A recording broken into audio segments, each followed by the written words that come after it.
Yes, reka nongere ngo ikaze unizere kumeze neza kandi uri kugenda umera fresh sana. Hanyuma hey, reka mbanze nkubwire niki kiri ku mutima wa Divine Muheto, niki cyatumye uyu munsi none ngiye kumuvugaho.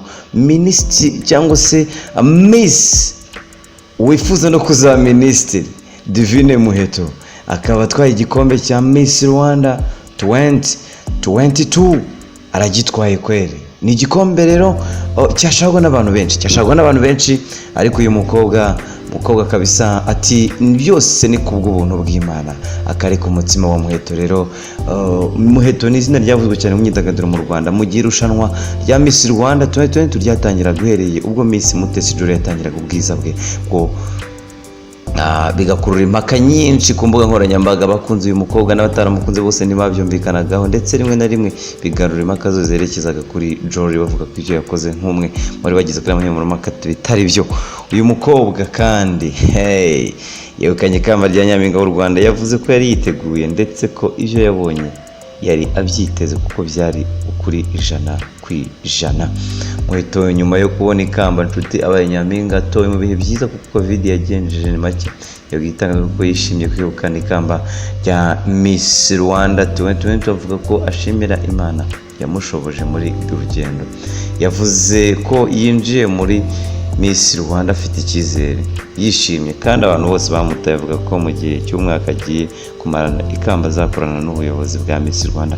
Ashima bagenzi be bagerageje kumutora ndetse nabo babanye hariya muri bootcamp. Miss rero Mutesi Jolly akaba yaragiye agaragaraho udukoryo twinshi nko kuza imbere mu bandiye muri bootcamp, ndetse mu mpano ze yagaragaje harimo itangazamakuru. Ariko uyu mukobwa ni mwiza pe, ni mwiza kweli, ni mwiza. Hanyuma abategura irushanwa Miss Rwanda bavuze byinshi kuri uyu mukobwa, bavuga urugendo bagendanye ndetse bavuga ko birashoboka cyane ko uyu mukobwa ashobora kuzaba inspire z'abandi bakobwa ugereranyije uburyo yitwaye yatangira kugeza uyu munsi wa none. Imyitwarire rwose yari nta makemwa, ryari ijoro ryiza kuri uyu mukobwa Muheto Divine. ndetse hari n'abavuze ubutumwa bwinshi bwagiye buza buvuga buti se noneho uyu mukobwa kakiri muto azabasha gukora. Ariko mu by'ukuri hariya umuntu wagiyemo wese nuko ashoboye, nuko hari icyo ashobora gukora kandi kikagira sosiyete akamaro, especially ku bana b'abakobwa. Ndetse umushinga we murawibuka neza wari ya gahunda yitwa Igiceri program. Igiceri program ni gahunda y'uyu umwana w'umukobwa Muheto Divine. Icyo wamenya amashuri yize byose ndabigarukaho byose, ariko ikindi wamenya nuko ubu tuvugana ari we Nyampinga w'u Rwanda. Araza guhabwa ibihembo. Ikindi nawubwira nuko yatwaye ibihembo bibiri. Hari Miss of Popularity, Miss wakunzwe n'abantu n'abaturage, noneho akaza kongera gutwara igikombe cyangwa se Miss uhagarariye abandi watsinze nyine Kosita 44.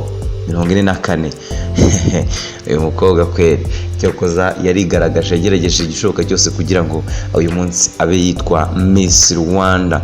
Ndetse abandi batese kuba yabaye Miss Rwanda ntabwo byaba bihuye no kuba uriya mu Miss wari uri mu kanama nkemurampaka Miss Mutesi Jolly yaba ari we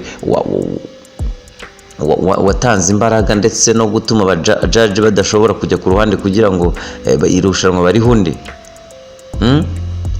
Andi batirushanwa ryarahindutse ntago rikigendera ku bwiza cyangwa se iki, ariko ntekereza ko hariya mu bakobwa harimo abakobwa beza. Ariko Mutesi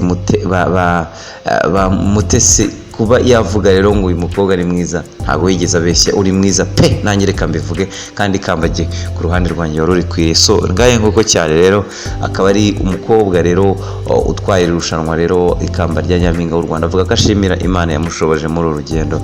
Yavuze kandi yinjiye muri Miss Rwanda afite icyizere cyane, ati nshimye abantu bose bantoye kandi igihe cyose cy'umwaka ngiye kumanira ikamba. Ndabashimira cyane ku rwego ndetse n'imbaraga mwakomeje kunyereka yuko muri hafi yanjye. Abandi bati ikamba ntago ryari irya, abandi bati nirya, ariko wowe wumvaga ari iryande. Duhe comment ya ikamba ni nari muhaye kabisa kuva twatangira, ndetse no ku nkoranyambaga benshi mu basitari baravuze bati hey umukobwa ararenze. Aya nguko kora subscribe ukomeze ugende wumva n'utundi dukuru dutandukanye, izindi nkuru hano zigenda zi trending. Ngende ready to give you iyo ushaka byose.